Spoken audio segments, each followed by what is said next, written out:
আসসালামু আলাইকুম। আমি ফিদা মাস্টার মেহেদী হাসান পরাগ, মেম্বার বাংলাদেশ জাতীয়তাবাদী ক্রীড়া দল কেন্দ্রীয় কমিটি। বাংলাদেশের মানুষের প্রাণের দল, ভালোবাসার দল বিএনপি নির্বাচিত হলে দেশের ক্রীড়া খাতে যুগান্তকারী পরিবর্তন আনবেন। তো আজকে আপনাদের মাঝে সেটা আমি শেয়ার করতে চাই। নাম্বার 1, বাংলাদেশের 495টি উপজেলায় স্পোর্টস কমপ্লেক্স নির্মাণ করা হবে।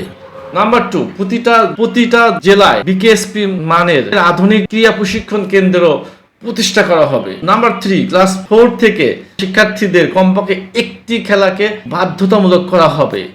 স্কুলগুলোতে জনপ্রিয় 8টি খেলার জন্য আলাদা বিশেষ কোচ নিয়োগ করা হবে। দাবা খেলার জন্য দাবা ট্রেনার, ফুটবলের জন্য ফুটবল, ক্রিকেটের জন্য ক্রিকেট বা ভলিবলের জন্য ভলিবল কোচ, এইভাবে নিয়োগ করা হবে।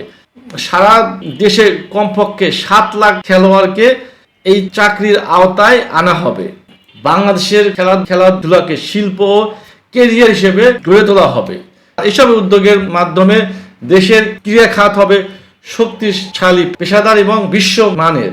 খেলোয়াড়দের কেরিয়ার শেষ হলেও তাদের আয় এবং সম্মান দুটোই বজায় থাকবে। শেষে আপনাদের কাছে আমি দুঃখ প্রকাশ করছি, ক্ষমা চাচ্ছি। আমার এই মুখের কথাগুলো আটকে গিয়েছে, কোথাও বেঁধে গিয়েছে, এই জন্য আসলে লজ্জায় আমার মাথা হেড হয়ে যায় যখন আমার এই কথাগুলো আটকিয়ে যায়। তবে কথা দিচ্ছি, বাংলাদেশের প্রতি, বাংলাদেশের মানুষের প্রতি, বাংলাদেশ জাতীয়তাবাদী দলের প্রতি আমার যে দায়িত্ব, কর্তব্য, ভালোবাসা আছে, সেটা কখনো থেমে যাবে না, কখনো বন্ধ হবে না। বন্ধুগণ, বাংলাদেশ জিন্দাবাদ।